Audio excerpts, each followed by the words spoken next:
Hello friends, welcome to the auto show. आज की इस वीडियो में हम लोग बात करने वाले हैं ट्रायम्फ की दो नई मोटरसाइकिल के बारे में, जिनका नाम है स्पीड 400 एंड स्क्रैम्बलर 400X। इन दोनों बाइक को हम लोग कंपेयर करने वाले हैं कि कौन सी बाइक आपको ज़्यादा बेहतर लगेगी या फिर आपके लिए कौन सी बाइक ज़्यादा ठीक है और इन दोनों बाइक में डिफरेंस क्या क्या है। देखो, रिसेंटली ही ट्रायम्फ ने इन दोनों बाइक को लॉन्च किया है और मैं ये बता देता हूँ कि अगर हम लोग इनका कंपेयर स्टार्ट करते हैं और सबसे पहले अगर इनके लुक्स की तरफ देखा जाए तो दोनों ही बाइक काफ़ी ज़्यादा खूबसूरत नज़र आती हैं और काफ़ी ज़्यादा सिमिलर भी हैं। हम लोग इनकी सिमिलैरिटी एंड डिससिमिलैरिटी दोनों के बारे में यहाँ पर बात करने वाले हैं और आपको फिर पता चलेगा कि कौन सी बाइक आपको अपने हिसाब से परचेज़ करनी चाहिए। ये मैं बता देता हूँ कि ऑलरेडी ट्रायम्फ ने स्पीड 400 के जो प्राइजेज़ हैं उनको रिवील कर दिया है कि उसका एक्स शोरूम प्राइस आपको 2.33 लाख रुपीज़ मिलने वाला है एक्स शोरूम। एंड अगर हम लोग बात करते हैं स्क्रैम्बलर 400X के बारे में तो इस बाइक के जो प्राइजेज़ हैं वो रिवील होंगे अक्टूबर में जाके, लेकिन ऐसी उम्मीद की जा रही है कि स्क्रैम्बलर 400X के जो प्राइजेज़ हैं वो स्पीड 400 से थोड़ा ज़्यादा रहने वाले हैं। अगर हम लोग इनके लुक्स की तरफ देखें तो दोनों बाइक काफ़ी ज़्यादा खूबसूरत नज़र आती हैं और मैं ये बता देता हूँ कि खूबसूरती के मामले में दोनों ही ऑलमोस्ट सिमिलर ही हैं, दोनों ही आइडेंटिकल हैं, लेकिन कहीं ना कहीं आपको स्पीड 400 ज़्यादा अच्छी लगने वाली है। अगर हम लोग बात करते हैं इंजन सेगमेंट के अंदर तो दोनों के अंदर एग्जैक्टली सेम इंजन लगाया गया है। दोनों ही बाइक के अंदर अपने को मिलता है 398.1 सीसी का single cylinder liquid cooled engine, जो कि आता है 6 स्पीड गियर बॉक्स के साथ और ये इंजन प्रोड्यूस करता है 40 PS की पावर 8000 RPM पर एंड 37.5 Nm का टॉर्क 6500 RPM पर। जो पावर आउटपुट है दोनों का वो एग्जैक्टली सेम है, दोनों में कोई भी डिफरेंस आपको देखने में नहीं मिलेगा। और मैं बता देता हूँ कि पावर फिगर यहाँ बहुत ज़्यादा अच्छे हैं। अगर आप देखें 400 कैटेगरी के हिसाब से तो काफ़ी ज़्यादा इंप्रेसिव पावर फिगर आपको यहाँ पर मिल रहे हैं।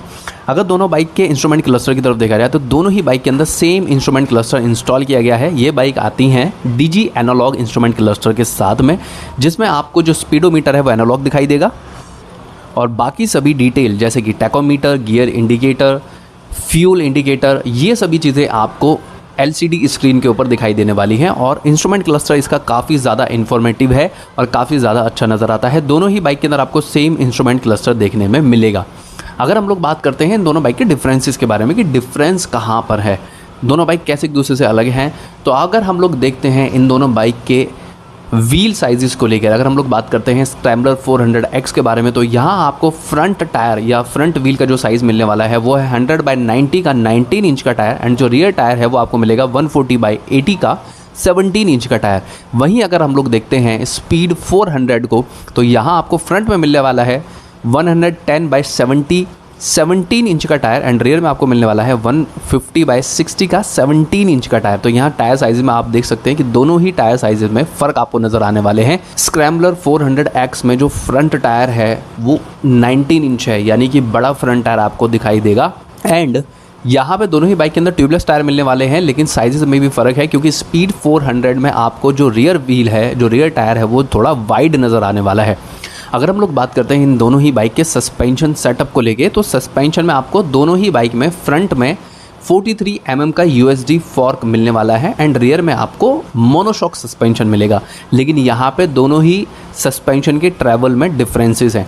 अगर हम लोग बात करते हैं स्क्रैम्बलर 400X के बारे में तो यहाँ पे सस्पेंशन ट्रैवल है 150 mm का, फ्रंट में 150 mm का ट्रैवल है एंड रियर में भी 150 mm का ट्रैवल है, यानी कि ये जो सस्पेंशन है ये 150 mm तक प्रेस हो सकते हैं झटकों के ऊपर, गड्ढों के ऊपर।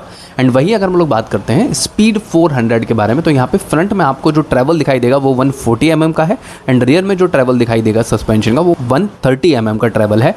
यानी आपको यहाँ फ़र्क समझ आ जाना चाहिए कि सस्पेंशन वाइज जो स्क्रैम्बलर 400X है वो ज़्यादा सही है अगर आपने ऑफ रोड करना है, अगर आपने कच्ची जगहों पे राइड करना है, अगर आपने गड्ढों के ऊपर राइड करना है, अगर आपने कच्ची सड़क को राइड करना है या सड़क से अलग भी आपने राइड करना है तो स्क्रैम्बलर 400X आपके लिए है। एंड जो स्पीड 400 है वो मेनली रोड के लिए है। अब ऐसा नहीं है कि जहाँ टूटे फूटे रोड हैं वो स्पीड 400 आपको परेशान करेगी, ऐसा बिल्कुल नहीं है। स्पीड 400 भी नॉर्मल रोड कंडीशन जैसे कि टूटे फूटे रोड, गड्ढे वाले रोड, हाई ब्रेकर वगैरह पे बहुत आराम से आपको फील होगी निकलती हुई। लेकिन अगर हम लोग बात करते हैं कि आपने करना है ऑफ रोड तो फिर स्क्रैम्बलर 400X आपको काम आने वाली है। यहाँ पे दोनों के ब्रेक में भी थोड़ा सा फ़र्क आपको नज़र आएगा। दोनों ही बाइक वैसे तो डुअल चैनल ABS के साथ में आती हैं, लेकिन स्पीड 400 में आपको फ्रंट में दिखाई देगा 300 mm का डिस्क ब्रेक एंड रियर में दिखाई देगा 230 mm का डिस्क ब्रेक। वहीं अगर हम लोग बात करते हैं स्क्रैम्बलर 400X के बारे में, तो यहाँ आपको फ्रंट में मिलेगा 320 mm का डिस्क ब्रेक एंड रियर में 230 mm का डिस्क ब्रेक। यानी कि जो ब्रेक साइजेस हैं, जो डिस्क प्लेट साइज़ है, वो स्क्रैम्बलर 400X में आपको बड़ा मिलने वाला है। बात अगर फ्यूल टैंक कैपेसिटी की जाए तो दोनों ही bike 13 litre fuel tank capacity के साथ में आती हैं, लेकिन दोनों ही बाइक के वेट के अंदर आपको डिफरेंस दिखाई देंगे। अगर हम लोग बात करते हैं स्क्रैम्बलर 400X के बारे में, तो इसका जो वेट है वो आपको मिलेगा 185 किलोग्राम का। वहीं स्पीड 400 का जो वेट है वो आपको दिखाई देने वाला है 176 किलोग्राम का।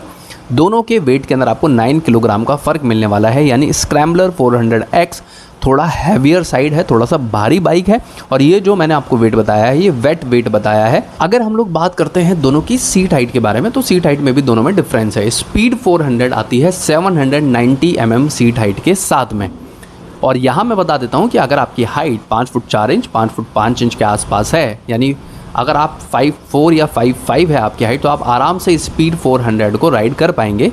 वहीं स्क्रैम्बलर 400X की अगर बात की जाए तो उसकी सीट हाइट आपको मिलने वाली है 835 mm। अगर यानी कि अगर आपकी हाइट 5'6" या 5'7" है, मतलब 5.6 इंचेस या फिर 5.7 इंचेस अगर आपकी हाइट है, तो फिर आप आराम से स्क्रैम्बलर 400X को राइड कर सकते हैं। यानी दोनों के सीट हाइट के अंदर आपको तकरीबन 45 mm का डिफरेंस नज़र आने वाला है। तो कुल मिलाकर अगर हम लोग देखते हैं दोनों ही बाइक के अंदर, तो ये डिफरेंसेस हैं जिनके बारे में मैंने बात की है यहाँ पर। अब बात ये होती है कि कौन सी बाइक आपको परचेज़ करनी है, आपके हिसाब से कौन सी ज़्यादा सही रहेगी। तो ये डिपेंड करता है भाई आपके यूज़ के ऊपर कि आपने बाइक किस पर्पस से लेनी है। सपोज़ आपके दिमाग में चल रहा है कि आपको एक बाइक लेनी है जो आपको पहाड़ों में आराम से ले जा सके, आपको एक ऐसी बाइक चाहिए जिससे आप ऑफ रोड कर सकें। अगर आप हिमालयन, रॉयल एनफील्ड की हिमालयन का एक ऑप्शन अगर आप ढूंढ रहे हैं, तो स्क्रैम्बलर 400X आपके लिए हो सकती है, क्योंकि ये जो बाइक है वो आपके पर्पज़ को फुलफ़िल कर सकेगी, जो आपका ऑफ रोड का पर्पज़ है। लेकिन अगर आपने एक बाइक चाहिए जो कि सीट हाइट के हिसाब से थोड़ा सा कम हो, जिसको आप आराम से राइड कर सकें, जिसको आप आराम से मनूवर कर सकें, हैंडल कर सकें, क्योंकि सीट हाइट अगर किसी बाइक की ज़्यादा रहती है तो उसको हैंडल करना थोड़ा सा मुश्किल हो जाता है। तो दोनों के अंदर अगर हम लोग देखें तो स्पीड 400 की जो सीट हाइट है वो लो है। एंड दोनों बाइक में से अगर आप एक ऐसी बाइक चाहते हैं कि आपने रोड पे ट्रैवल करना है, अगर आप ऑफ रोड के शौकीन नहीं हैं, अगर आपने कच्ची सड़कों पे राइड नहीं करना होता है, अगर नॉर्मल रोड कंडीशन को हम लोग देखें कि आपने नॉर्मल एक पोटहोल वाली सड़क पे राइड करना है, अगर आपको ख़राब सड़कें भी मिलती हैं, तो भी बहुत आराम से जो स्पीड 400 है वो आपके लिए हो सकती है। स्पीड 400 आपका कम्यूट वाला पर्पज़ भी पूरा कर देगी, एंड अगर आप राइड नॉर्मल रोड कंडीशन में करते हैं तो वो आपके लिए है। स्पीड 400 एक नॉर्मल बाइक है, लेकिन स्क्रैम्बलर 400X एक ऑफ रोडर की तरह लॉन्च की है ट्रायम्फ ने। वैसे मैं आपको बता देता हूँ कि हल्का फुल्का ऑफ रोड आप दोनों ही बाइक से कर सकते हैं, क्योंकि इन बाइक को इसी तरीके से डिज़ाइन किया गया है। तो ये जो वीडियो है, इस वीडियो के अंदर सिर्फ इतना ही। मिलते हैं नेक्स्ट वीडियो के अंदर किसी और चीज़ के बारे में बात करते हुए।